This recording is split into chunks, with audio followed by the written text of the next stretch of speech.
بسم اللہ الرحمن الرحیم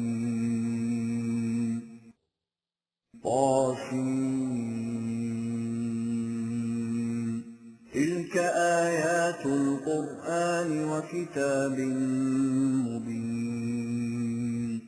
خدائے ذی طول و ثمین کا ارشاد ہے کہ یہ قوانین جو تمہارے سامنے آ رہے ہیں قرآن کریم یعنی ایک واضح کتاب ہدایت کے ہیں، ہدی وبشری للمؤمنین، جو ان لوگوں کے لیے جو اس کی صداقتوں پر یقین رکھیں، صحیح راستے کی طرف رہنمائی کا معجب اور اس راستے پر چلنے کے خوشگوار نتائج کا مژدہ جاں فزاں ہیں۔ الذین یقیمون الصلاة ویؤتون الزکاة وهم بالآخرة هم یوقنون، یعنی ان لوگوں کے لیے جو اس ضابطہ حیات پر ایمان لانے کے بعد نظام صلاۃ قائم کرتے ہیں اور عالمگیر انسانیت کے لیے سامان نشو و نما کی فراہمی کا انتظام کرتے ہیں اور خدا کے قانونی مقامات عمل اور مستقبل کی زندگی پر یقین محکم رکھتے ہیں۔ ان الذین لا یؤمنون بالآخرة زینا لهم اعمالهم فهم یعمہون، ان کے برعکس جو لوگ آخرت کی زندگی پر یقین نہیں رکھتے اور زندگی کو صرف اسی دنیا تک محدود اور اسی کے مفاد کا حصول مقصود حیات سمجھتے ہیں، انہیں اپنے اعمال بڑے خوشنما دکھائی دیتے ہیں اور وہ اسی خود فریبی میں بھٹکتے رہتے ہیں۔ اولئک الذین لهم سوء العذاب وهم فی الآخرة هم الاخسرون، یہ وہ لوگ ہیں جن کی غلط روش زندگی ان کے لیے بڑی تباہی کا موجب ہوتی ہے۔ انہیں اس دنیا کے مفاد تو ضرور حاصل ہو جاتے ہیں لیکن ان کا مستقبل برباد ہو جاتا ہے، اس طرح وہ آخر الامر سخت نقصان میں رہتے ہیں۔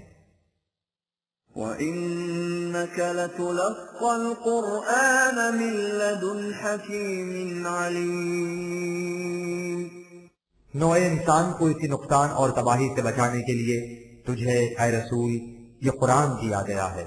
یہ اس خدا کی طرف سے نازل ہوا ہے جو تمام کائنات کو اپنی حکمت کے مطابق صحیح راستے پر چلا رہا ہے اور ہر شے کے مقتضیات سے واقف ہے۔ اسے معلوم ہے کہ کس شے نے صحیح نشو و نما پا کر کیا بننا ہے اور اسے وہ کچھ بننے کے لیے کیا کچھ درکار ہے۔ اذ قال موسى لأهله إني آنست نارا سآتيكم منها بخبر أو آتيكم بشهاب قبس لعلكم تصطلون، یہ جو کہا گیا ہے کہ غلط راستے پر چلنے کا نتیجہ تباہی اور بربادی ہوتا ہے، اس کے لیے فرعون اور موسیٰ کی کشمکش کو دیکھو۔ اس داستان کا آغاز اس واقعے سے کرو جب ایک تیرہ و تار شب میں موسیٰ اور اس کے ساتھی ایک پہاڑ کے دامن میں تھے۔ رات کی تاریکی میں راستے کا پتہ نشان نہیں ملتا تھا اور سردی بلا کی تھی۔ موسیٰ نے ان سے کہا کہ مجھے دور پہاڑ پر آگ دکھائی دی ہے، تم یہیں ٹھہرو، میں جاتا ہوں اور یا تو وہاں کسی سے راستے کے متعلق پتہ نشان لاتا ہوں اور یا آگ کا انگارہ کہ تم لوگ اسے تاپ سکو اور اس طرح رات بسر ہو جائے۔ فلما جاءها نودي أن بورك من في النار ومن حولها وسبحان الله رب العالمين، جب موسیٰ آگ کے قریب پہنچا تو اسے آواز سنائی دی کہ یہ مقام جس میں آگ نظر آ رہی ہے یعنی طور کی چوٹی اور اس کا ارد گرد ارض فلسطین بڑی مبارک سرزمین ہے جہاں اس قدر انبیاء پیدا ہونے والے ہیں جو بنی اسرائیل کے لیے انقلاب عظیم کی آماج گاہ بننے والی ہے۔ لیکن تم اس سے یہ نہ سمجھ لینا کہ تمام برکات و سعادات اسی خطہ زمین میں محدود ہیں، باقی دنیا ان سے محروم ہے۔ نہیں، ایسا نہیں۔ وہ خدا جو تمام نوع انسان کو نشو و نما دینے کا ذمہ دار ہے وہ اس سے بہت بلند کہ وہ صرف کسی ایک خطہ زمین کو اپنے صحابہ کرم کے لیے مخصوص کر لے اور باقی دنیا اس کی گوہر پاشیوں سے محروم رہے۔ اس کی طرف سے عطا شدہ سامان نشو و نما خواہ اس کا تعلق طبعی ضروریات سے ہو یا انسانی ذات سے، تمام دنیا میں پھیلا ہوا ہے، سامان رزق بھی ہر قوم کو دیا ہے اور وحی کی رہنمائی بھی۔ یا موسیٰ انہو انا اللہ العزیز الحکیم۔ موسیٰ حیران تھا کہ یہ آواز کہاں سے آئی اور کس نے دی۔ اس پر نگاہ جمال نے کہا کہ اے موسیٰ، یہ آواز تمہارے خدا کی طرف سے آئی ہے جو بڑی قوتوں کا مالک اور عمدہ ترین تدابیر کا حامل ہے۔ اس کی قوت و حکمت کا مظاہرہ اس کشمکش میں ہوگا جو تیرے سامنے آنے والی ہے۔ وَأَلْقِ عَصَاكَ فَلَمَّا رَآهَا تَهْتَزُّ كَأَنَّهَا جَانٌّ وَلَّىٰ مُدْبِرًا وَلَمْ يُعَقِّبْ يَا مُوسَىٰ لَا تَخَفْ إِنِّي لَا يَخَافُ لَدَيَّ الْمُرْسَلُونَ۔ پھر موسیٰ کو اس مہم کے سلسلے میں مختلف احکام دے کر کہا کہ ان احکام کو جو تیرے لیے زندگی کا محکم سہارا اور وجہ جامعیت ہیں پھر ان کے سامنے جا کر پیش کرو۔ موسیٰ نے جب اس مہم اور اسے سر کرنے کے پروگرام پر غور کیا تو اسے یوں محسوس ہوا گویا وہ ایک جیتا جاگتا اشتہا ہے جس کا مقابلہ کرنے کا حکم دیا جا رہا ہے۔ موسیٰ نے اپنے خیال میں اس سے پیچھے ہٹنا چاہا اور فرعون کی طرف جانے سے خائف ہوا۔ آواز آئی کہ اے موسیٰ ڈرو نہیں، جب ہم اپنے پیغمبروں کے ساتھ ہیں تو پھر ان کے لیے ڈرنے کی کوئی وجہ نہیں ہو سکتی۔ إِلَّا مَن ظَلَمَ ثُمَّ بَدَّلَ حُسْنًا بَعْدَ سُوءٍ فَإِنِّي غَفُورٌ رَّحِيمٌ۔ نہ ہی اسے ڈرنے کی ضرورت ہے جس سے کبھی نادانستہ کوئی زیادتی ہو گئی ہو، لیکن اس نے اس سے توبہ کر کے زندگی کی حسین اور ہموار راہ اختیار کر لی ہو، اس لیے کہ ہمارے قانونی مقافات میں اس کی گنجائش ہے کہ ایسے شخص کو اس کی صادقہ لغزش کے نقصان رسان اثرات سے محفوظ رکھا جائے اور اس کی نشو و نما برابر ہوتی رہے۔ لہٰذا اگر تمہارے دل میں یہ خیال ہو کہ تم نے غلطی سے ایک شخص کو مار ڈالا تھا اور اس طرح تم سے ایک جرم سرزد ہو گیا تھا، اس لیے اب اس عظیم مہم کو کس طرح سر انجام دیا جا سکے گا تو اس خیال کو بھی دل سے نکال دو۔ وَأَدْخِلْ يَدَكَ فِي جَيْبِكَ تَخْرُجْ بَيْضَاءَ مِنْ غَيْرِ سُوءٍ فِي 9 آيَاتٍ إِلَى فِرْعَوْنَ وَقَوْمِهِ إِنَّهُمْ كَانُوا قَوْمًا فَاسِقِينَ۔ پھر موسیٰ کو ان احکام کی تائید میں براہین نیہ عطا کی جن میں ارباب عقل و بصیرت کے لیے روشنی اور تابناکی کا سامان تھا۔ وہ اگر ان پر غور و فکر کریں گے تو انہیں نظر آ جائے گا کہ احکام خداوندی کے اتباع میں کسی خرابی کا احتمال نہیں ہو سکتا، وہ تو سرتاپا خیر ہوتے ہیں۔ یہ دلائل ان 9 احکام سے متعلق تھے جنہیں لے کر موسیٰ فرعون اور اس کی قوم کی طرف گیا تھا، وہ قوم جو زندگی کے صحیح راستے کو چھوڑ کر غلط راہوں پر چل نکلی تھی۔ فَلَمَّا جَاءَتْهُمْ آيَاتُنَا مُبْصِرَةً قَالُوا هَذَا سِحْرٌ مُبِينٌ۔ لیکن جب اس قوم کے پاس ہمارے اس قدر بصیرت افروز احکام آئے تو بجائے اس کے کہ وہ لوگ ان پر ایمان لے آتے، الٹا کہنے لگے کہ یہ تو کھلا ہوا جھوٹ ہے کہ موسیٰ کو خدا نے یہ احکام دے کر ہماری طرف بھیجا ہے، اور اگر ہم نے انہیں نہ مانا تو ہم پر تباہی آ جائے گی۔ وَجَحَدُوا بِهَا وَاسْتَيْقَنَتْهَا أَنفُسُهُمْ ظُلْمًا وَعُلُوًّا فَانظُرْ كَيْفَ كَانَ عَاقِبَةُ الْمُفْسِدِينَ۔ حالانکہ انہیں دل میں یقین ہو چکا تھا کہ وہ جھوٹ نہیں، لیکن انہوں نے محض اپنی سرکشی اور تکبر کی بنا پر ان سے انکار کر دیا۔ سو تم دیکھو کہ ان لوگوں کا انجام کیا ہوا جنہوں نے انسانی معاشرے میں اس طرح فساد برپا کر رکھا تھا۔ انسانی معاشرے میں ناہمواریاں پیدا کرنا عدالت خداوندی میں سب سے بڑا جرم ہے۔ وَلَقَدْ آتَيْنَا دَاوُودَ وَسُلَيْمَانَ عِلْمًا وقال الحمد لله الذي فضلنا على كثير من عباده المؤمنين. اور ہم نے بنی اسرائیل میں داؤد اور سلیمان جیسے اولو العزم پیغمبر پیدا کیے اور انہیں وحی کے علم سے نوازا. وہ اس محبت عظمیٰ پر خدا کے حضور شکر گزار تھے اور اس احساس سے کہ اس نے انہیں اپنے بہت سے مومن بندوں پر فضیلت عطا کی ہے قدم قدم پر اس کی حمد و ستائش کے گیت گاتے تھے. وورث سليمان داود وقال يا أيها الناس علمنا منطق الطير وأوتينا من كل شيء إن هذا لهو الفضل المبين. داؤد کے بعد سلیمان اس کا جانشین ہوا، اس لیے نہیں کہ وہ اس کا بیٹا تھا بلکہ اس لیے کہ وہ اس منصب بلند کا اہل تھا اور خدا نے اسے اس کے لیے منتخب کیا تھا. یہ محض اتفاقی بات تھی کہ وہ ایک نبی اور صاحب مملکت کا بیٹا تھا. اس نے لوگوں سے کہا اس سلطنت خداداد کی قوتوں اور ثروتوں کو دیکھو، ہمیں ہر قسم کا ساز و سامان میسر ہے، ہمارے پاس بڑا مستعد گھوڑوں کا لشکر ہے جس کے قواعد و ضوابط سے ہم خوب واقف ہیں. اس زمانے میں یہ چیز بڑی قوت تسلیم کی جاتی تھی. سامان زیست اور اسباب قوت و مدافعت کی یہ فراوانیاں بالکل نمایاں ہیں اور نوازش ہائے خداوندی کی کھلی کھلی نشانیاں. وحشر لسليمان جنوده من الجن والإنس والطير فهم يوزعون.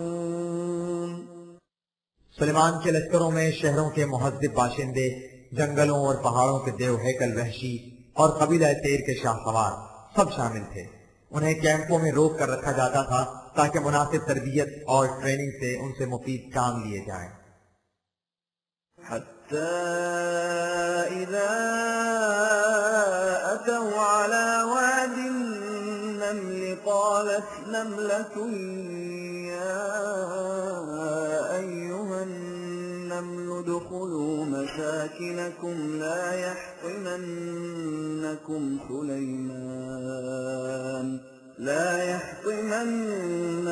سليمان وجنوده وهم لا يشعرون. ایک دفعہ کا ذکر ہے کہ سلیمان کو معلوم ہوا کہ سبا کی مملکت اس کے خلاف سرکشی کا ارادہ رکھتی ہے. چنانچہ وہ بطور حفظ ما تقدم اس کی طرف لشکر لے کر روانہ ہوا. راستے میں وادی نمل پڑتی تھی. ملک سبا کی طرح اس مملکت کی سربراہ بھی ایک عورت تھی. جب اس نے اس لشکر کی آمد کی خبر سنی تو اپنی رعایا کو حکم دیا کہ وہ اپنے اپنے گھروں میں جا کر پناہ گزین ہو جائیں. ایسا نہ ہو کہ یہ لشکر زرزار اتنا معلوم کیے بغیر کہ تم اس کے دشمن کی قوم سے کسی قسم کا کوئی تعلق رکھتے ہو یا نہیں تمہیں یوں ہی کچل ڈالے. فوجیں یہی کچھ کیا کرتی ہیں، ان کے راستے سے ہٹ جانا ہی قرین مصلحت ہوتا ہے. فتبسم ضاحكا من قولها وقال رب أوزعني أن أشكر نعمتك التي أنعمت علي وعلى والدي وأن أعمل صالحا ترضاه وأدخلني برحمتك في عبادك الصالحين. سلیمان نے یہ سنا تو مسکرا دیا کہ یہ بیچارے سچے ہیں. انہوں نے یہی دیکھا اور سنا ہے کہ جب شاہی لشکر کہیں سے گزرتا ہے تو وہ اندھا دھند تباہی مچائے چلا جاتا ہے. لیکن انہیں یہ معلوم نہیں کہ یہ کسی بادشاہ کا لشکر نہیں، خدا کے ایک رسول کی سپاہ ہے جس کا مقصد بے گناہوں کو ستانا نہیں، ان کی حفاظت کرنا ہے. پھر اس نے اپنے خدا سے دعا مانگی کہ بارے الہ، مجھے تو نے اس قدر عظیم مملکت عطا کی ہے تو اس کے ساتھ ایسا ضبط اور اپنے آپ پر کنٹرول بھی عنایت فرما کہ میں تیری اس نعمت عظمیٰ کو جو تو نے مجھ پر اور میرے والدین پر عرضہ فرمائی ہے اس طرح صرف کروں کہ یہ نوع انسان کے لیے تباہی کا موجب بننے کے بجائے ان کے معاملات کو سنوارنے کا ذریعہ بنے، اور میرا ہر قدم تیرے قوانین سے ہم آہنگ ہو. اس طرح میں تیرے قانون ربوبیت و مرحمت کی بنا پر تیرے ان بندوں کے زمرے میں شامل ہو جاؤں جن کی صلاحیتیں نشو نما پا لیتی ہیں اور جن کے ہاتھوں انسانیت کے معاملات سنورتے ہیں.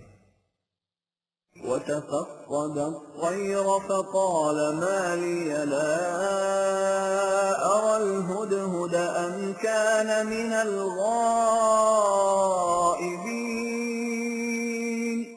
آگے چل کر ایک مقام پر ایسا ہوا کہ سلیمان نے گھڑ سوار ہرکاروں کو جو اس وقت وہاں موجود نہیں تھے طلب کیا.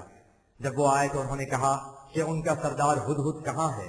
کیا وہ یوں ہی کہیں ادھر ادھر گیا ہے یا اپنی ڈیوٹی سے غائب ہے؟ لأعذبنه عذابا شديدا أو لأذبحنه أو ليأتيني بسلطان مبين. اگر وہ اپنی ڈیوٹی سے غیر حاضر ہو گیا ہے تو فوجی قوانین کے مطابق میں اسے سخت سزا دوں گا، اور اگر اس نے اس کے لیے کوئی واضح اتھارٹی اجازت نامہ یا وجہ جواز پیش نہ کی تو ہو سکتا ہے کہ اسے سزائے موت دی جائے. فمكث غير بعيد فقال أحطت بما لم تحط به وجئتك من سبأ بنبأ يقين. تھوڑے عرصے کے بعد ہدہد آ گیا. اس نے کہا کہ میں تفتیش حالات کے لیے سبا کے ملک کے اندر چلا گیا تھا. وہاں سے میں نے ایسی معلومات فراہم کی ہیں جو اس سے پہلے آپ کے پاس نہیں تھیں، اور چونکہ یہ معلومات میں نے خود براہ راست حاصل کی ہیں اس لیے بالکل یقینی ہے. إني وجدت امرأة تملكهم وأوتيت من كل شيء ولها عرش عظيم. میں نے دیکھا کہ اس ملک پر ایک ملکہ حکمران ہے جس کے پاس سب کچھ موجود ہے، یعنی وہ اپنی مملکت میں خود مکتفی ہے اور اپنے ضروریات کے لیے کسی بیرونی قوم کی محتاج نہیں، اور اس کا اندرونی نظم و نسق اور کنٹرول بھی بڑا عظیم الشان ہے. وجدتها وقومها يسجدون للشمس من دون الله وزين لهم الشيطان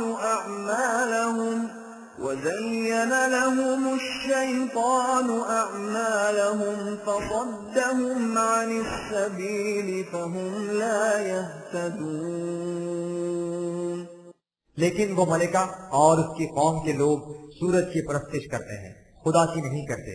شیطان نے ان کے اعمال کو ان کی نگاہوں میں اس قدر خوشنما بنا رکھا ہے کہ وہ اپنے مسلک کو بالکل صحیح اور درست سمجھتے ہیں. اس نے انہیں صحیح روش زندگی کی طرف آنے سے ایسے روک رکھا ہے کہ وہ اس کی طرف رہنمائی نہیں حاصل کر پاتے. ألا يسجدوا لله الذي يخرج الخبأ في السماوات والأرض ويعلم ما تخفون وما تعلنون. حیرت ہے کہ وہ لوگ خدا کو اپنا معبود نہیں تسلیم کرتے، اس خدا کو جو کائنات کے مخفی ذخیروں سے ہر چیز کو عند ضرورت باہر لاتا ہے، اور اس کا علم صرف خارجی کائنات تک ہی محدود نہیں بلکہ وہ یہ بھی جانتا ہے کہ تم اپنے دل میں کیا رکھتے ہو اور ظاہر کیا کرتے ہو. اللہ لا الہ الا هو رب العرش العظیم. وہ خدا جس کے علاوہ کائنات میں کسی کا اختیار و اقتدار نہیں، اس عظیم کارگاہ فطرت کا مرکزی کنٹرول اسی کے ہاتھ میں ہے. تعجب ہے کہ یہ لوگ اتنی بڑی سلطنت کے مالک ہونے کے باوجود اتنی سی بات بھی نہیں سمجھتے اور ایسی صاحب اختیار و ارادہ ہستی کو چھوڑ کر سورج کو اپنا خدا مانتے ہیں جسے اپنے طلوع اور غروب پر بھی کوئی اختیار نہیں. قال سننظر اصدقت ام كنت من الكاذبين. سلیمان نے یہ سب کچھ سنا اور کہا کہ بہت اچھا، ہم ابھی معلوم کر لیتے ہیں کہ تمہارے بیان میں کہاں تک صداقت ہے. خبر رساں ایجنسیوں کے بیانات کی تصدیق کر لینا ضروری ہوتا ہے. اذهب بكتابي هذا فألقه إليهم ثم تول عنهم فانظر ماذا يرجعون. یہ ہمارا خط لو اور اسے سبا کے ارباب حل و عقد تک پہنچا دو، پھر ان کے پاس سے ہٹ کر وہیں انتظار کرو اور دیکھو کہ ان کا رد عمل کیا ہوتا ہے. قالت يا أيها الملأ إني كتاب كريم. ملکہ نے وہ خط پا کر اپنے مشیروں کی مجلس بلائی اور ان سے کہا کہ مجھے ایک ایسا خط ملا ہے جو بڑے ہی شریفانہ انداز میں لکھا گیا ہے. إنه من سليمان وإنه بسم الله الرحمن الرحيم. یہ خط شاہ سلیمان کی طرف سے ہے اور اس کی غایت یہ بتائی گئی ہے کہ خدا کی صفت ربوبیت اور رحیمیت یعنی سامان میں شنما کی بہم رسانی انسانوں میں عام ہو جائے. ألا تعلوا علي وأتوني مسلمين. اس میں جو کچھ کہا گیا ہے اس کا ملحظ یہ ہے کہ تم میرے خلاف سرکشی اختیار نہ کرو بلکہ قوانین خداوندی کی مطیع و فرما بردار بن کر چلی آؤ. قالت يا أيها الملأ أفتوني في أمري ما كنت قاطعة أمرا حتى تشهدون. خط کا مضمون سنا دینے کے بعد اس نے اپنے اہل دربار سے کہا کہ تم اس معاملے پر غور کر کے مجھے بتاؤ کہ ہمیں کیا کرنا چاہیے. تمہیں معلوم ہے کہ میں تم سے مشورہ کیے بغیر کسی معاملے کا آخری فیصلہ نہیں کیا کرتی. قالوا نحن أولو قوة وأولو بأس شديد والأمر إليك فانظري ماذا تأمرين. انہوں نے کہا کہ اگر سلیمان کے پاس بڑے بڑے درار لشکر ہیں تو ہم نے بھی چوڑیاں نہیں پہن رکھی. ہم بڑی قوتوں کے مالک سخت جنگجو قوم ہیں اس لیے اس بنا پر اس سے خوف کھانے کی کوئی بات نہیں. لیکن یہ اس معاملے کا صرف ایک پہلو ہے جس کی طرف سے ہم تمہیں اطمینان دلاتے ہیں.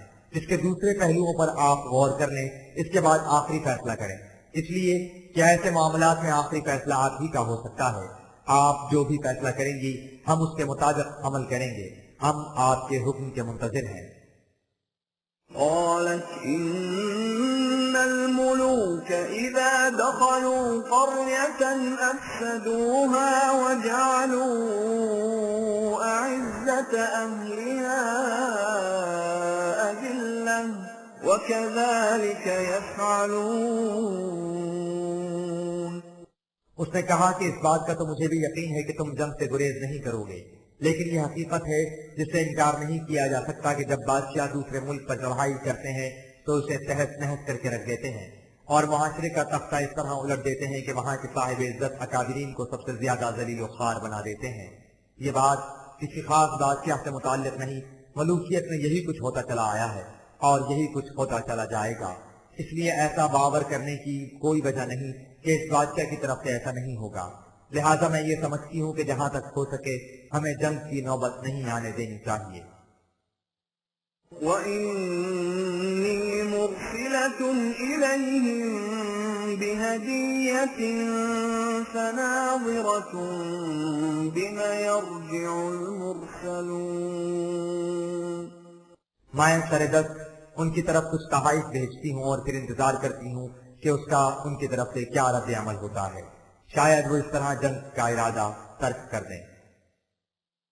فَلَمَّا جَاءَ سُلَيْمَانَ قَالَ أَتُمِدُّونَنِ بِمَالٍ فَمَا آتَانِيَ اللَّهُ خَيْرٌ مِّمَّا آتَاكُمْ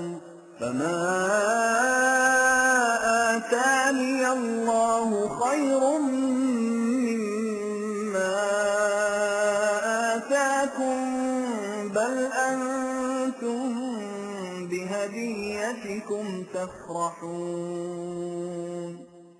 جب ملکہ کا قاصد تحائف لے کر سلیمان کے پاس آیا تو اس نے تحائف وغیرہ دیکھ کر کہا کہ کیا تم لوگ مال کا لالچ دے کر مجھے اپنی طرف کھینچنا چاہتے ہو؟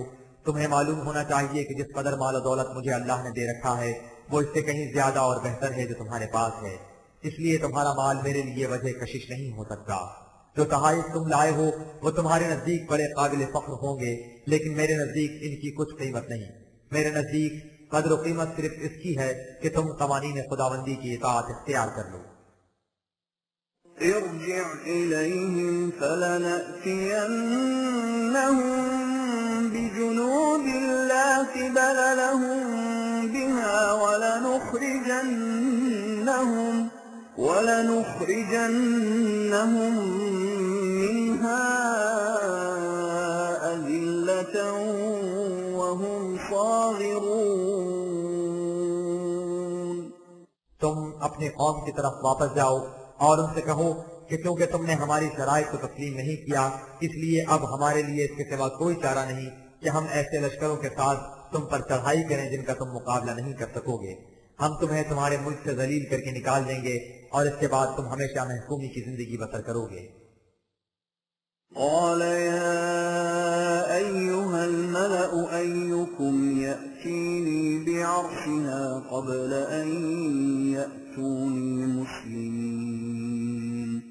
چنانچہ قاصد واپس چلا گیا اور سلیمان نے چڑھائی کا ارادہ کر لیا اور اپنے اہل دربار سے کہا کہ میں چاہتا ہوں کہ قبل اس کے کہ اہل سبا باہر نکل کر جنگ کریں اور شکست کھا کر ہتھیار رکھ لیں، ان کے پایا تخت پر شدت کا حملہ کر کے اسے اپنے قبضے میں لے آیا جائے۔ ہو سکتا ہے کہ اس طرح وہ جنگ کیے بغیر ہی راہ راست پر آ جائیں۔ چنانچہ اس نے ان سے پوچھا کہ وہ کون ہے جو اس مہم کو جلد از جلد سر کر سکتا ہے۔ قال عفريت من الجن أنا آتيك به قبل أن تقوم من مقامك وإني عليه لقوي أمين۔ اس پر وحشی قبائل کا ایک قوی ہیکل سردار جو جسمانی قوت کے علاوہ معاملہ فہمی میں بھی ماہر تھا بولا کہ یہ مہم میں سر کروں گا اور اتنی جلدی کے قبل اس کے کہ آپ اس مقام سے کوچ کر کے آگے بڑھیں، ملکہ اور اس کے تخت حکومت آپ کے قدموں میں ہوگا۔ آپ اس مہم کو میرے سپرد کیجیے، میں اسے سر کرنے کی قوت بھی رکھتا ہوں اور قابل اعتماد بھی ہوں۔ قال الذي عنده علم من الكتاب أنا آتيك به قبل أن يرتد إليك طرفك فلما رآه مستقرا عنده قال هذا من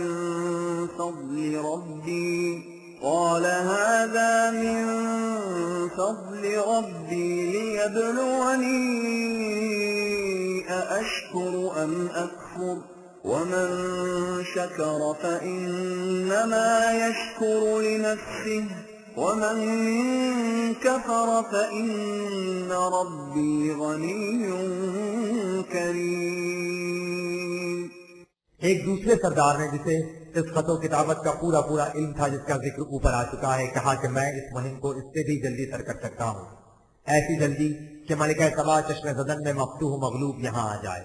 چنانچہ وہ مہم اس کے سپرد کی گئی اور اس نے اسے نہایت حسن و خوبی سے سر کر لیا۔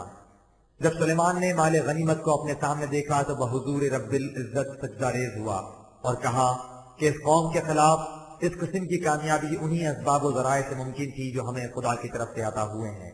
وہ ایسے مواقع اس لیے وہاں پہنچاتا ہے کہ لوگوں پر اس حقیقت کو آشکارا کر دے کہ میں اس کی دی ہوئی قوت و حشمت اور دولت و ثروت کو صحیح مصرف میں لاتا ہوں یا ان کا غلط استعمال کرتا ہوں۔ اور یہ ظاہر ہے کہ جو قوم بھی فطرت کی بخشائشوں کو صحیح مصرف میں لاتی ہے اس کا فائدہ اسی کو ہوتا ہے، اور جو لوگ ان کا غلط استعمال کرتے ہیں اس کا نقصان انہی کو ہوتا ہے۔ خدا کا نہ تو ان مفادات سے کچھ سنورتا ہے اور نہ ہی ان نقصانات سے کچھ بگڑتا ہے، یہ سب انسان کے اپنے لیے ہے۔ خدا اس سے بے نیاز ہے کہ وہ انسانوں کی محنت کے ماں حاصل سے کچھ لے، اس کے پاس بہت کچھ ہے۔ قال نكروا لها عرشها ننظر أتهتدي أم تكون من الذين لا يهتدون۔ لیکن یہ فتح میدان جنگ میں ہوئی تھی، ان کے دارالسلطنت تک رسائی نہیں ہوئی تھی۔ چنانچہ اس کے لیے سلیمان نے اہل لشکر سے کہا کہ تم دیگر مقامات کو زیادہ گزند نہ پہنچاؤ، ایوان حکومت پر اس شدت کا حملہ کرو کہ اس کا حلیہ بگڑ جائے۔ ہو سکتا ہے کہ ارباب حکومت اس سے راہ راست پر آ جائیں، اگر ایسا نہ ہوا تو پھر دوسری تدابیر پر عمل کیا جائے گا۔ فلما جاءت قيل أهكذا عرشك قالت كأنه هو وأوتينا العلم من قبلها وكنا مسلمين. چنانچہ یہ تدبیر کارگر ہو گئی اور ملکہ سبا نے شکست مان لی. جب وہ سلیمان کے سامنے آئی تو اس نے کہا کہ کیوں؟ یہی تھی وہ تیری قوت و ثروت جس کے بلبوتے پر تیری قوم اس قدر سرکش ہو رہی تھی. اس نے کہا کہ ہاں، وہ قوت و ثروت کچھ ایسی ہی تھی، ہمیں اس کا پہلے ہی سے احساس ہو گیا تھا. اب ہم آپ کے مطیع و فرمانبردار ہیں. وصدها ما كانت تعبد من دون الله إنها كانت من قوم كافرين. وہ فرما پذیری تو اس سے بہت پہلے قبول کر لیتی، لیکن جو چیز اس کی راہ میں حائل ہو رہی تھی وہ اس قوم کا مذہب تھا، یعنی وہ معبود جن کی وہ قوم خدا کو چھوڑ کر پرستش کرتی تھی. ان کا خیال تھا کہ وہ معبود ان کی ضرور مدد کریں گے اور وہ غالب رہیں گے، لیکن ان کا یہ خیال خام تھا. قيل لها ادخل الصرح فلما رأته حسبته لجة وكشفت عن ساقيها قال إنه صرح ممرد من قوارير قالت رب إني ظلمت نفسي وأسلمت مع سليمان لله رب العالمين. اب ان کے تعلقات خوشگوار ہو گئے اور سلیمان اسے اپنے ہاں بطور شاہی مہمان مدعو کیا اور شیش محل میں اس کے قیام کا بندوبست کیا. اس نے اس سے پہلے کبھی شیش محل نہیں دیکھا تھا. جب اس نے بلوری فرش میں در و دیوار کے عکس دیکھے تو اسے گہرا پانی خیال کیا اور اس سے گھبراتی گئی. سلیمان نے اس کی گھبراہٹ کو بھانپ لیا اور کہا کہ اس میں ڈرنے کی کوئی بات نہیں، یہ پانی نہیں شیشے کا فرش ہے جس میں عکس دکھائی دے رہے ہیں. ملکہ سبا نے اس شان و شوکت کو دیکھ کر سلیمان سے پوچھا کہ اسے سامان آرائش و آسائش کی اس قدر فراوانیاں کس طرح حاصل ہو گئی ہیں. سلیمان نے کہا کہ جس سرزمین پر خدا کا نظام ربوبیت قائم ہو جائے وہاں یہ سب کچھ میسر آ جاتا ہے. اس پر ملکہ نے کہا کہ اے میرے نشوونما دینے والے، میں نے اپنے آپ پر زیادتی کی تھی جو تجھے چھوڑ کر معبودان باطل کی عبودیت اختیار کر رکھی تھی. میں در حقیقت تاریکی میں تھی، اب مجھ پر انکشاف حقیقت ہوا ہے، اس لیے اب میں بھی اسی خدا کی محکومیت اختیار کرتی ہوں جو تمام نوع انسان کی نشوونما کا ضامن ہے. اس طرح میں سلیمان کی مطیع و فرما پذیر ہوں، ہم دونوں اس کے محکوم ہیں. وَلَقَدْ أَرْسَلْنَا إِلَى ثَمُودَ أَخَاهُمْ صَالِحًا أَنِ اعْبُدُوا اللَّهَ فَإِذَا هُمْ فَرِيقَانِ يَخْتَصِمُونَ. یہ تھا سلیمان اور ملکہ سبا کا ماجرا، اس ملکہ کا جس نے قوانین خداوندی کی اطاعت اختیار کر کے اپنے آپ کو تباہیوں اور بربادیوں سے بچا لیا. اس کے برعکس وہ اقوام تھیں جنہوں نے رسولوں کی تنبیہ کے باوجود اپنی غلط روش کو نہ چھوڑا اور تباہ و برباد ہو گئیں. انہی میں قوم سمود تھی جس کی طرف ہم نے ان کے بھائی بندوں میں سے صالح کو بھیجا تھا. اس نے ان سے کہا کہ تم قوانین خداوندی کی محکومیت اختیار کرو. اس پر ان میں دو پارٹیاں ہو گئیں، ایک وہ جو صالح کے ساتھ قوانین خداوندی پر ایمان لے آئی اور دوسری وہ جس نے اس سے سرکشی اختیار کی. یہ دونوں پارٹیاں ایک دوسرے کی مخالف تھیں. قال يا قوم لم تستعجلون بالسيئة قبل الحسنة لولا تستغفرون الله لعلكم ترحمون. صالح نے انہیں بہتیرا سمجھایا، لیکن وہ یہی کہتے رہے کہ تم جس تباہی کی دھمکی دیتے ہو اسے لے کیوں نہیں آتے. اس پر صالح ان سے کہتا کہ تم کس قدر اپنے آپ سے دشمنی کر رہے ہو کہ زندگی کی خوشگواریوں سے پہلے تباہیوں اور بربادیوں کے لیے جلدی مچا رہے ہو. تم ان تباہیوں کو آواز دے کر بلانے کے بجائے خدا سے ان سے محفوظ رہنے کا سامان کیوں طلب نہیں کرتے؟ اس سے نہ صرف یہ کہ تم ان تباہیوں سے محفوظ رہ جاؤ گے بلکہ تمہاری نشوونما کا سامان بھی برفرات مل جائے گا. قالوا طيرنا بك وبمن معك قال طائركم عند الله بل أنتم قوم تفتنون. اس کے جواب میں وہ کہتے کہ جب سے تم اور تمہارے ساتھی پیدا ہوئے ہیں ہمارے کانوں میں مسلسل تباہی اور بربادی کی آوازیں پڑنی شروع ہو گئی ہیں. ورنہ اس سے پہلے ہم ان الفاظ تک سے نا آشنا تھے۔ حقیقت یہ ہے کہ تم لوگ بڑے منحوس ہو۔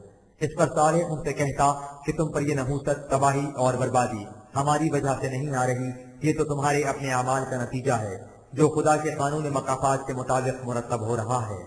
لیکن ایسا نظر آتا ہے کہ یہ باتیں تمہاری سمجھ میں نہیں آئیں گی جب تک تمہیں عذاب کی کٹھالی میں تپایا نہیں جائے گا۔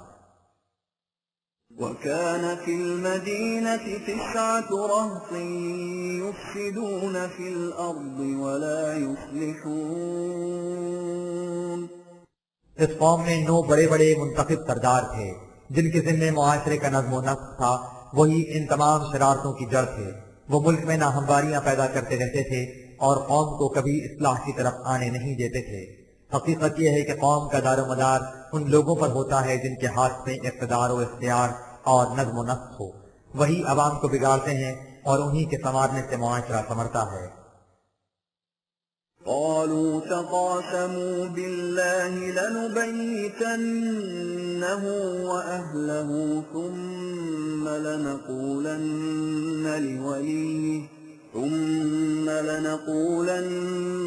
لوليه ما شهدنا مهلك أهله وإنا لصادقون۔ چونکہ جس نظام عادل کی طرف صالح دعوت دیتے تھے اس سے ان ارباب اقتدار کی مفاد پرستیوں پر زد پڑتی تھی، اس لیے وہی سب سے زیادہ اس کی مخالفت کرتے تھے۔ انہوں نے اپنی میٹنگ بلائی اور آپس میں کہا کہ قسم اٹھاؤ کہ ہم سب مل کر صالح اور اس کے ساتھیوں پر رات کو حملہ کریں گے، اور ہم مقتولین کے ورثاء کے سامنے صاف مکر جائیں گے اور کہہ دیں گے کہ ہم نے انہیں ہلاک ہوتے دیکھا تک نہیں، اور ہم بالکل سچ کہتے ہیں۔ وَمَكَرُوا مَكْرًا وَمَكَرْنَا مَكْرًا وَهُمْ لَا يَشْعُرُونَ۔ وہ ادھر یہ تدبیر سوچ رہے تھے اور ہم اپنے قانون مقافات کی روح سے ایک اور تدبیر کر رہے تھے جس کا انہیں شعور و احساس تک نہ تھا۔ فانظر كيف كان عاقبة مكرهم أنا دمرناهم وقومهم أجمعين۔ تو تم دیکھو کہ ان کی تدبیر کا انجام کیا ہوا اور خدا کی تدبیر نے کیا کیا۔ صالح اور اس کی جماعت تو صحیح سلامت رہی اور وہ مقتدین اور ان کی قوم سب تباہ و برباد ہو گئے۔ فَتِلْكَ بُيُوتُهُمْ خَاوِيَةً بِمَا ظَلَمُوا إِنَّ فِي ذَلِكَ لَآيَةً لِقَوْمٍ يَعْلَمُونَ۔ یہ ہیں ان کی بستیاں جو آج تک ویران پڑی ہیں، اور یہ سب اس لیے ہوا کہ وہ لوگوں پر ظلم کرتے تھے۔ وَأَنجَيْنَا الَّذِينَ آمَنُوا وَكَانُوا يَتَّقُونَ۔ اس سرگزشت میں ان لوگوں کے لیے سامان عبرت ہے جو علم و بصیرت سے کام لیتے ہیں۔ وہ تباہ ہو گئے اور وہ لوگ جو قوانین خداوندی کی صداقت پر ایمان لائے تھے اور ان کے مطابق زندگی بسر کرتے تھے ان کے شر سے محفوظ رہے۔ وَلُوطًا إِذْ قَالَ لِقَوْمِهِ أَتَأْتُونَ الْفَاحِشَةَ وَأَنْتُمْ تُبْصِرُونَ۔ اسی طرح لوط کی سرگزشت ہے جس نے اپنی قوم سے کہا کہ تم سب کچھ دیکھتے، بھالتے، سمجھتے، سوچتے اس قدر کھلی ہوئی بے حیائی کا کام کرتے ہو۔ أَإِنَّكُمْ لَتَأْتُونَ الرِّجَالَ شَهْوَةً مِّن دُونِ النِّسَاءِ بَلْ أَنْتُمْ قَوْمٌ تَجْهَلُونَ۔ تمہاری حالت یہ ہے کہ تم جنسی خواہش کی تسکین کے لیے عورتوں کو چھوڑ کر مردوں کی طرف آتے ہو، یہ کتنی بڑی جہالت کی بات ہے۔ فما كان جواب قومه إلا أن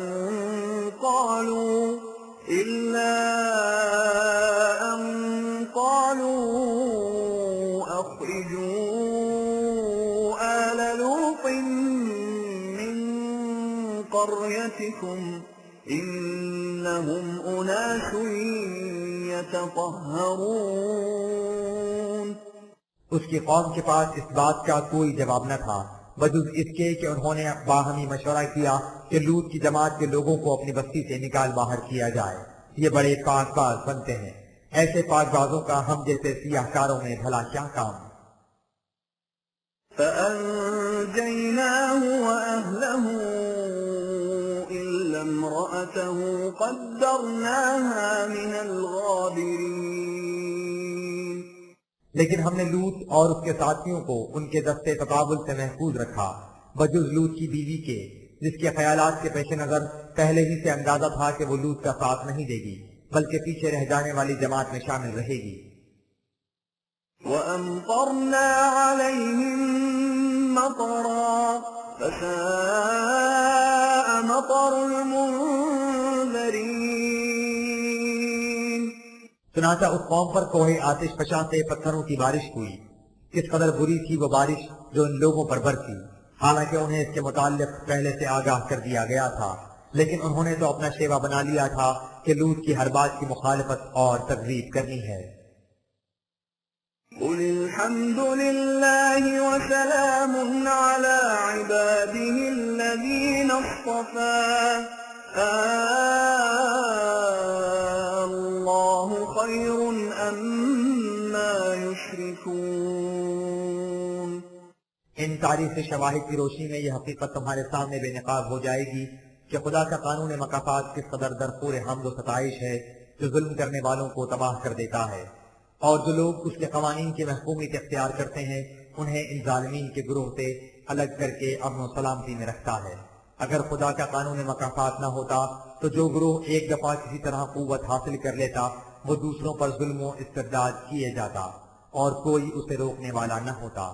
اس کے بعد سوچو کہ کیا خدا کے قانون مکافات کا غلبہ اور اقتدار بہتر ہے یا ان قوتوں کا جنہیں یہ لوگ خدا کے ساتھ شریک کرتے ہیں۔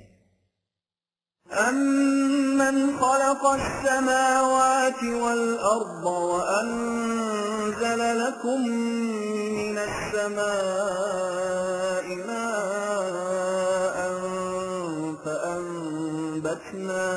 فَأَنبَتْنَا بِهِ حَدَائِقَ ذَاتَ بَهْجَةٍ مَّا كَانَ لَكُمْ أَن تُنبِتُوا شَجَرَهَا أَإِلَٰهٌ مَّعَ اللَّهِ بَلْ هُمْ قَوْمٌ يَعْدِلُونَ۔ اس حقیقت کی شہادت کے لیے کہ کائنات میں قانون صرف خدا کا کار فرما ہے، کسی اور کا قانون اس میں شریک نہیں، ان سے پوچھو کہ وہ کون ہے جس نے تمام سلسلہ کائنات کو پیدا کیا ہے، جو تمہارے فائدے کے لیے بادلوں سے بارش برساتا ہے، پھر اس پانی سے نہایت خوشنما باغات اگاتا ہے۔ تمہارے لیے تو یہ ممکن نہیں تھا کہ خدا کے ان عطیات زمین، پانی، ہوا، روشنی، حرارت کے بغیر ان درختوں کو اگا سکتے۔ اب بتاؤ کہ کیا یہاں قانون خداوندی کے اختیار و اقتدار کے علاوہ کسی اور کا اقتدار و اختیار بھی کار فرما ہے؟ کیا اس کے ساتھ کوئی اور الہ بھی ہے؟ اگر یہ لوگ اس پر خالی ذہن ہو کر غور کریں تو اس حقیقت کے سمجھنے میں کوئی دشواری نہ ہو کہ یہ سب کچھ خدا اور صرف خدا کے قانون کے مطابق ہوتا ہے۔ اس لیے کائنات میں کوئی اور ہستی ایسی نہیں جسے الہ قرار دیا جا سکے، لیکن مشکل یہ ہے کہ یہ لوگ سیدھے راستے پر چلنے کے بجائے اپنے جذبات کے تابع ایک طرف کو جھک جاتے ہیں اور یوں کجروی اختیار کر لیتے ہیں۔ أَمَّن جَعَلَ الْأَرْضَ قَرَارًا وَجَعَلَ خِلَالَهَا أَنْهَارًا وَجَعَلَ لَهَا رَوَاسِيَ وَجَعَلَ بَيْنَ الْبَحْرَيْنِ حَاجِزًا أَإِلَٰهٌ مَّعَ اللَّهِ بَلْ أَكْثَرُهُمْ لَا يَعْلَمُونَ۔ پھر ان سے پوچھو کہ وہ کون ہے جس نے زمین کو باوجود اس کی اس قدر تیز گردش کے ایسا بنا دیا جس پر ہر شے نہایت عمدگی سے ٹھہر سکتی ہے، اور اس کے اندر دریا بہا دیے اور بلند پہاڑ کھڑے کر دیے اور دو دریاؤں کے درمیان روک کا سامان پیدا کر دیا۔ اب بتاؤ کہ کیا کوئی اور ہستی بھی ایسی ہے جس کا اقتدار اس تمام نظم و نسق میں شریک ہو؟ جب کوئی اور اس میں شریک نہیں تو خدا کے ساتھ کوئی اور الہ کیسے ہو سکتا ہے؟ لیکن یہ لوگ علم و بصیرت سے کام نہیں لیتے اور محض توہم پرستی اور جہالت کی بنا پر غلط راستے اختیار کر لیتے ہیں۔ أَمَّن أَمَّن يُجِيبُ الْمُضْطَرَّ إِذَا دَعَاهُ وَيَكْشِفُ السُّوءَ وَيَجْعَلُكُمْ خُلَفَاءَ الْأَرْضِ أَإِلَٰهٌ مَّعَ اللَّهِ قَلِيلًا مَّا تَذَكَّرُونَ۔ پھر ان سے پوچھو کہ وہ کون ہے جب کوئی محکوم اور مجبور قوم اپنی پریشانیوں میں اس کے قانون کو پکارتی ہے تو وہ اس کی پکار کا جواب دیتا ہے اور کہتا ہے کہ اس کی پریشانیوں کا علاج اس کے پاس ہے، اور جب وہ اس کے مطابق عمل کرتی ہے تو اس کی مشکلات کو دور کر دیتا ہے اور اس طرح تمہیں حکومت و مملکت عطا کر دیتا ہے۔ اب بتاؤ کہ کیا خدا کے قانون کے علاوہ کسی اور کا قانون بھی ہے جو یہ کچھ کر سکتا ہو؟ لیکن ان میں بہت تھوڑے ہیں جو اس حقیقت کو پیش نظر رکھتے ہیں۔ أَمَّن يَهْدِيكُمْ فِي ظُلُمَاتِ الْبَرِّ وَالْبَحْرِ وَمَن يُرْسِلُ الرِّيَاحَ بُشْرًا بَيْنَ يَدَيْ رَحْمَتِهِ أَإِلَٰهٌ مَّعَ اللَّهِ تَعَالَى اللَّهُ عَمَّا يُشْرِكُونَ۔ پھر ان سے پوچھو کہ جب تم رات کی تاریکیوں میں صحراؤں یا سمندروں میں سفر کرتے ہو تو وہ کون ہے جو ستاروں کی روشن قندیلوں سے تمہاری رہنمائی کرتا ہے اور اس میں کبھی غلطی نہیں ہوتی؟ اور وہ کون ہے جو اس بارش سے پہلے جو مخلوق کے لیے سامان پرورش اپنے دامن میں لاتی ہے ہواؤں کو بھیجتا ہے جو اس بارش کی آمد کا مجزہ جاں خدا سناتی ہیں؟ بتاؤ کہ خدا کے علاوہ کوئی اور بھی ہے جس کا قانون یہ سب کچھ کرتا ہے؟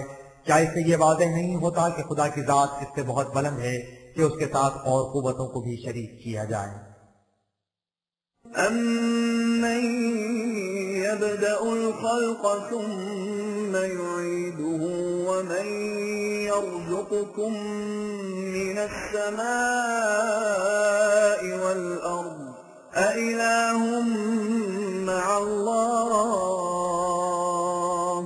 قُلْ هَاتُوا بُرْهَانَكُمْ إِن كُنتُمْ صَادِقِينَ۔ ان سے پوچھو کہ وہ کون ہے جو ہر شے کی تخلیق کی ابتدا کرتا ہے اور پھر اسے گردشیں دے کر مختلف ارتقائی مراحل میں سے گزارتا ہوا اس کی منزل مقصود تک پہنچاتا ہے؟ وہ کون ہے جس کا نظام ربوبیت فضا کی بلندیوں اور زمین کی پستیوں کے باہمی تعاون سے تمہارے لیے سامان رزق پیدا کرتا ہے؟ بتاؤ کہ خدائے واحد کے قانون کے علاوہ کسی اور کا قانون و نظام بھی یہ کچھ کر سکتا ہے؟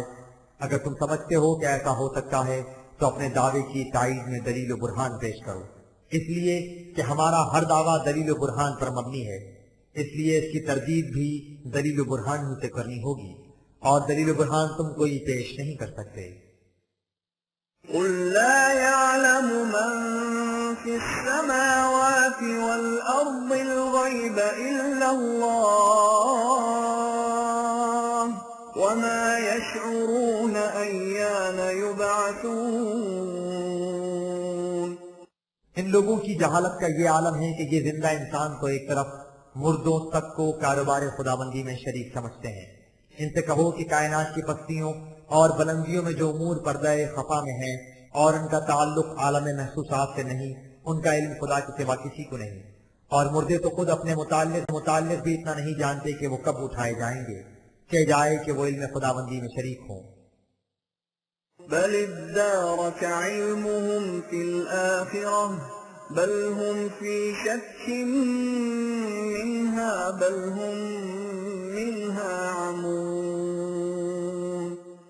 جب تک آخرت کی زندگی کا تعلق ہے اس کے متعلق نوع انسان کو وحی کے ذریعے مسلسل اور فہم علم حاصل ہوتا رہا ہے، لیکن اس کے باوجود یہ لوگ اس بات میں شک کرتے ہیں بلکہ اس کی طرف سے بالکل آنکھ بند کیے ہیں۔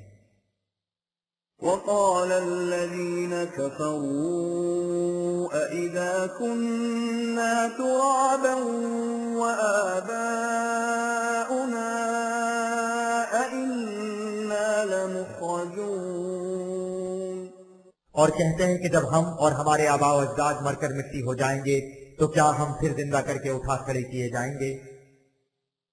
لقد وعدنا هذا نحن وآباؤنا من قبل إن هذا إلا أساطير الأولين. اس کے بعد کنزن کہتے ہیں کہ ہمیں بھی ایسا ہی کہا جا رہا ہے اور ہمارے آباء و اجداد سے بھی ایسا ہی کچھ کہا جاتا تھا. نہ وہ ابھی تک زندہ ہوئے نہ ہی ہم میں سے جو مر گیا اسے ہم نے زندہ ہوتے دیکھا. اس لیے یہ محض اگلے وقتوں کے لوگوں کی بیان کردہ کہانیاں ہیں جو اس طرح دہرائی جا رہی ہیں. ان کی حقیقت کچھ نہیں. قل سيروا في الأرض فانظروا كيف كان عاقبة المجرمين. اسی بنا پر یہ خدا کے قانون مکافات سے بھی انکار کرتے ہیں اور کہتے ہیں کہ یہ جو ہم سے کہا جا رہا ہے کہ ہماری غلط روش کا نتیجہ تباہی اور بربادی ہوگا یہ بھی جو ہی دھمکی ہے. ان سے کہو کہ دنیا میں چلو پھرو اور اقوام گزشتہ کی بستیوں کے کھنڈرات کو اپنی آنکھوں سے دیکھ کر بتاؤ کہ جن اقوام نے انسانیت کے خلاف جرائم کی روش اختیار کر رکھی تھی ان کا انجام کیا ہوا. کیا وہ کامیاب و کامران رہیں یا تباہ و برباد ہو گئیں.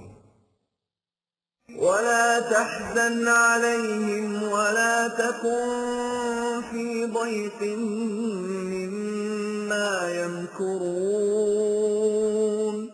اے رسول تو ان لوگوں تک صحیح بات پہنچائے جا اور اس سے افسردہ خاطر مت ہو کہ یہ لوگ اس صحیح بات کو مانتے کیوں نہیں. نہ ہی تو ان کی ان تدابیر اور سازشوں کے احساس سے جو یہ لوگ تیرے اور تیرے مشن کے خلاف سوچتے اور کرتے ہیں دل گرفتہ ہو. یہ تمہارا کچھ نہیں بگاڑ سکیں گے. آخر الامر کامیابی تمہاری ہی ہوگی. وَيَقُولُونَ مَتَى هَذَا الْوَعْدُ إِن كُنتُمْ صَادِقِينَ. یہ لوگ تجھ سے بار بار کہتے ہیں کہ جس آنے والی تباہی کی تم دھمکی دیتے ہو اگر تم سچے ہو تو بتاؤ کہ وہ تباہی کب آئے گی. قُلْ عَسَىٰ أَن يَكُونَ رَدِفَ لَكُم بَعْضُ الَّذِي تَسْتَعْجِلُونَ. ان سے کہو کہ جن تباہیوں کے متعلق تم اس قدر جلدی مچا رہے ہو سکتا ہے کہ ان میں سے بعض بالکل تمہارے ساتھ ہی پیچھے چلی آ رہی ہوں. وَإِنَّ رَبَّكَ لَذُو فَضْلٍ عَلَى النَّاسِ وَلَكِنَّ أَكْثَرَهُمْ لَا يَشْكُرُونَ. اعمال اور ان کے نتائج میں مہلت کا وقفہ اس لیے رکھا گیا ہے کہ خدا کا قانون نوع انسان سے نرمی اور کشائش برتنا چاہتا ہے. اس کا منشا یہ ہے کہ اس دوران میں یہ لوگ اپنی غلط روش کو چھوڑ کر صحیح راستہ اختیار کر لیں اور اس طرح تباہی سے بچ جائیں. لیکن اکثر لوگ اس مہلت کا ناجائز فائدہ اٹھاتے ہیں، اپنی غلط روش چھوڑتے نہیں اور الٹے خدا کے قانون مکافات کے خلاف اعتراضات کرنے لگ جاتے ہیں. وَإِنَّ رَبَّكَ لَيَعْلَمُ مَا تُكِنُّ صُدُورُهُمْ وَمَا يُعْلِنُونَ. لیکن یہ باتیں بھی محض ان کے کہنے کی ہیں، ان کے دل میں کچھ اور ہی چور چھپا بیٹھا ہے. یہ اپنی مفاد پرستیوں کو چھوڑنا نہیں چاہتے. تیرا پروردگار خوب جانتا ہے کہ یہ لوگ اپنے دل میں کیا چھپاتے ہیں اور ظاہر کیا کرتے ہیں. وَمَا مِنْ غَائِبَةٍ فِي السَّمَاءِ وَالْأَرْضِ إِلَّا فِي كِتَابٍ مُبِينٍ. انہی کے دل کے راز کیا، کائنات کی پستیوں اور بلندیوں میں کوئی بھی راز ایسا نہیں جو علم خداوندی سے چھپا ہوا ہو. سب کچھ قانون خداوندی کے نوشتے میں موجود ہے اور وہ نوشتہ بڑا واضح ہے. إِنَّ هَذَا الْقُرْآنَ يَقُصُّ عَلَى بَنِي إِسْرَائِيلَ أَكْثَرَ الَّذِي هُمْ فِيهِ يَخْتَلِفُونَ. اسی نوشتہ خداوندی کا ایک حصہ اس قرآن کے اندر ہے اور یہی وجہ ہے کہ یہ قرآن ان امور کو بھی وضاحت سے بیان کر دیتا ہے جن میں یہ بنی اسرائیل یہودی ایک دوسرے سے اختلاف کرتے ہیں. وَإِنَّهُ لَهُدًى وَرَحْمَةٌ لِّلْمُؤْمِنِينَ. قرآن کا یہی مقام ہے جس کی وجہ سے یہ ہر اس قوم کے لیے جو اس کی صداقت پر یقین رکھے صحیح راستے کی طرف رہنمائی کرتا ہے اور اسے سامان نشوونما عطا کرتا ہے، ان کی طبعی زندگی اور انسانی صلاحیتوں دونوں کی نشوونما کا سامان. إِنَّ إن ربك يقضي بينهم بحكمه وهو العزيز العليم. لیکن اگر یہ لوگ اس کی صداقت پر ایمان نہیں لائیں گے اور اپنی غلط روش پر اڑے رہیں گے تو وہ اپنے قانون مکافات کی روح سے ان کے معاملات کا فیصلہ کر دے گا. وہ اپنے قوانین کو نافذ کرنے کی پوری قوت رکھتا ہے اور اس کے فیصلے علم و حکمت پر مبنی ہوتے ہیں، یوں ہی اندھا دھند نہیں ہو جاتے. فتوکل علی اللہ انک علی الحق المبین. لہذا اے رسول تو اپنے خدا کے محکم اور غیر متبدل قوانین پر پورا بھروسہ رکھتے ہوئے آگے بڑھتا جا اور اس پر یقین رکھ کہ تو ایسی راہ پر گامزن ہے جو واضح طور پر حق و صداقت کی راہ ہے. انك لا تسمع الموتى ولا تسمع الصم الدعاء اذا ولوا مدبرين. اور اس سے کبھی دے خاطر مت ہو کہ یہ لوگ تیری آواز پر جو یکسر حق و صداقت کی آواز ہے کان کیوں نہیں دھرتے. تیری دعوت علم و برہان پر مبنی ہے، اس پر وہی غور کر سکتا ہے جو عقل و بصیرت سے کام لے. جو اپنے جذبات کے طوفان میں غرق ہو کر سمجھنے سوچنے کی صلاحیت ہی کھو بیٹھے وہ تمہاری آواز کو کیسے سنے گا. لہذا تم اس سے افسردہ خاطر مت ہو کہ یہ تمہاری آواز کو کیوں نہیں سنتے. تم زندہ انسانوں کو سنا سکتے ہو، مردوں کو نہیں سنا سکتے، نہ ہی انہیں سنا سکتے ہو جو بہرے ہیں. اور اس پر کیفیت یہ ہو کہ جب انہیں بات سننے کے لیے بلایا جائے تو منہ پھیر کر چل دیں.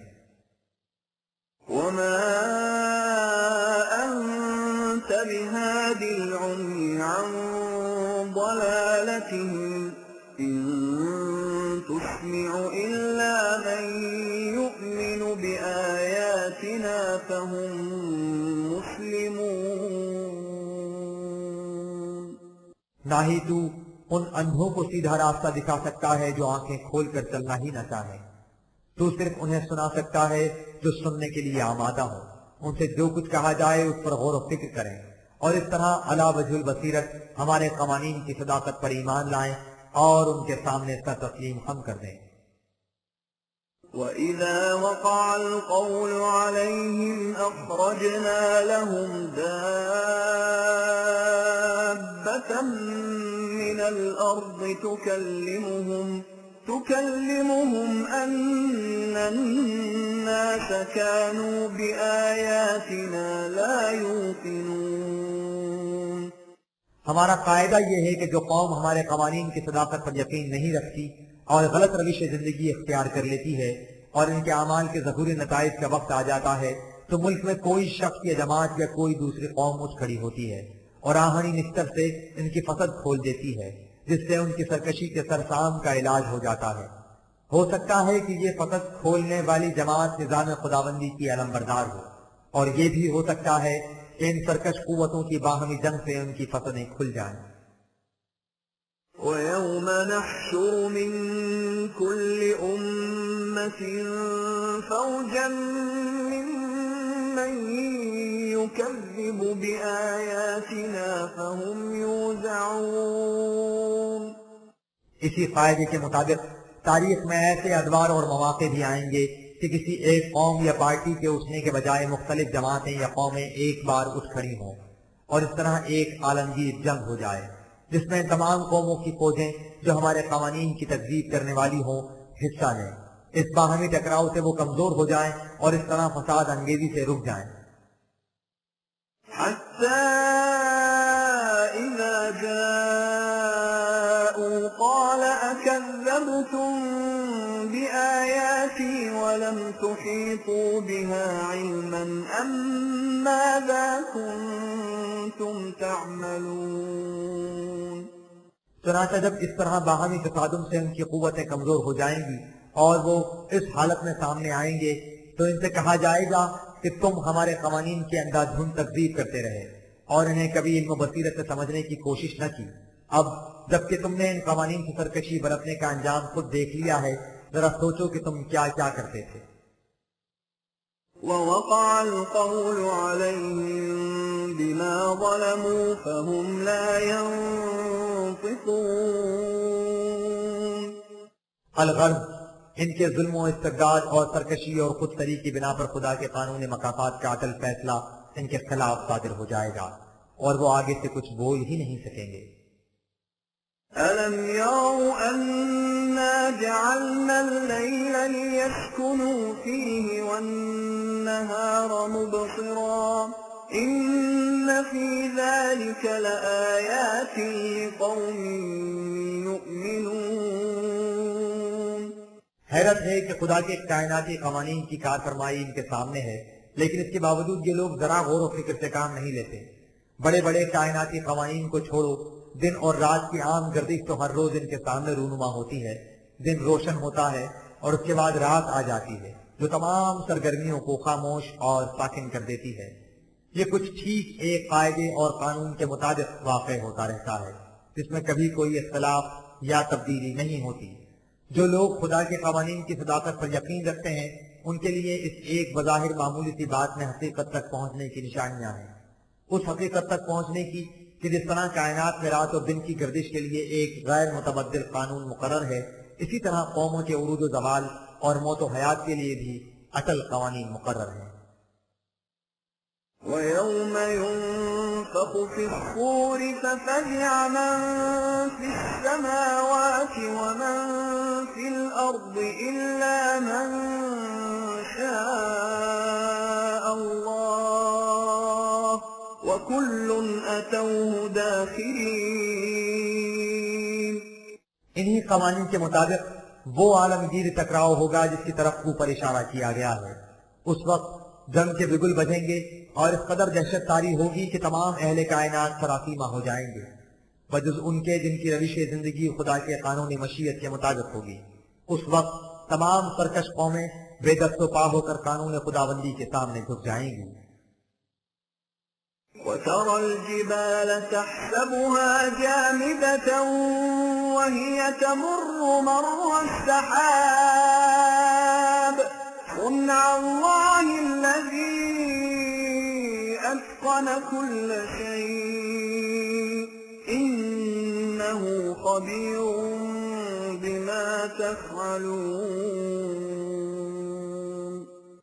اور تم بڑے بڑے اکابرین روزگار کو دیکھو گے جن کے متعلق تمہارا گمان یہ تھا کہ ان کی قوت بڑی مستحکم ہے، انہیں اپنے مقام سے کون ہلا سکتا ہے؟ وہ اس طرح کمزور و ناتواں ہو جائیں گے جس طرح بادلوں کو ہوا کے جھونکے ادھر ادھر لیے پھرتے ہیں۔ یہ سب کچھ خدا کے قانون مکافات کے مطابق ہوگا، اس خدا کے قانون کے مطابق جس نے ہر شے کو نہایت درست اور مستحکم انداز سے بنایا ہے۔ لہذا انسانوں کے خود ساختہ قوانین و نظام حیات خدا کے قوانین کے سامنے ٹھہر نہیں سکیں گے۔ وہ خوب جانتا ہے کہ تم لوگ کیا کرتے ہو اور تمہارے اعمال کا نتیجہ کیا ہوگا۔ من جاء بالحسنة فله خير منها وهم من فزع يومئذ آمنون۔ اس دور میں جو قوم حسن کارانہ انداز سے متوازن نظام خداوندی پر کاربند ہوگی اسے اس کی کوششوں سے بھی زیادہ خوشگواریاں حاصل ہوں گی اور وہ لوگ اس انقلاب کی ہولناک پریشانیوں سے امن میں رہیں گے۔ ومن جاء بالسيئة فكبت وجوههم في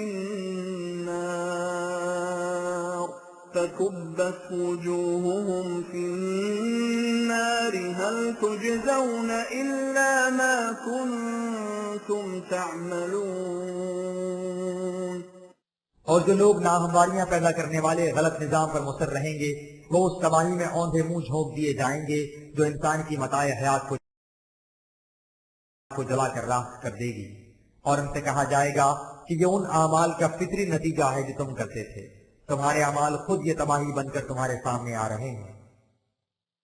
انما امرت ان اعبد رب هذه البلدة الذي حرمها وله كل شيء وامرت ان اكون من المسلمين۔ ان حقائق کی تبیین کے بعد اے رسول ان سے کہہ دو کہ مجھے تو یہ حکم دیا گیا ہے کہ میں اس خدا کے احکام و قوانین کی پوری اطاعت کروں جس نے شہر مکے کو تمام نوع انسان کے لیے واجب الاحترام بنایا ہے، کیونکہ اس نے وجہ قیام انسانیت بننا ہے۔ حقیقت یہ ہے کہ کائنات کی ہر شے خدا کے تجویز کردہ پروگرام کی تکمیل کے لیے سرگرم عمل ہے، اسی لیے مجھے بھی حکم دیا گیا ہے کہ میں اس کے قوانین کے سامنے سر تسلیم خم کر کے اس کے پروگرام کی تکمیل کے لیے تگوتاز کروں۔ وَأَنْ أَتْلُوَ الْقُرْآنَ فَمَنِ اهْتَدَى فَإِنَّمَا يَهْتَدِي لِنَفْسِهِ وَمَنْ ضَلَّ فَقُلْ إِنَّمَا أَنَا مِنَ الْمُنذِرِينَ، یعنی میں اس قرآن کا اتباع کرتا جاؤں۔ اے رسول، تم خود یہ کرو اور اس کے بعد ان لوگوں سے کہہ دو کہ یاد رکھو، تم میں سے جو شخص میرے پیچھے سیدھی راہ پر چلے گا اس کا فائدہ خود اسی کو ہوگا، اور جو غلط راستے پر چلے گا اس کا نقصان وہ خود اٹھائے گا۔ میرا کام یہ ہے کہ میں تمہیں واضح طور پر بتا دوں کہ تمہاری غلط روش کا نتیجہ کس قدر تباہ کن ہوگا۔ وَقُلِ الْحَمْدُ لِلَّهِ سَيُرِيكُمْ آيَاتِهِ فَتَعْرِفُونَهَا وَمَا رَبُّكَ بِغَافِلٍ عَمَّا تَعْمَلُونَ۔ اور ان سے کہہ دو کہ تم جس قدر مخالفت کرنا چاہتے ہو کر لو، وہ نظام قائم ہو کر رہے گا جو خدا کی حمد و ستائش کی جیتی جاگتی تصویر ہوگا۔ وہ اس طرح واضح طور پر اپنی نشانیاں تمہارے سامنے لے آئے گا جس سے تم پہچان دو گے کہ ہاں یہ وہی معاشرہ ہے جس کی بابت تم سے کہا جاتا تھا۔ دوسری طرف جو تباہی تمہارے اوپر آئے گی وہ تمہارے اپنے اعمال کا نتیجہ ہوگی، کیونکہ خدا کا قانون مکافات تمہارے اعمال سے اچھی طرح واقف ہے۔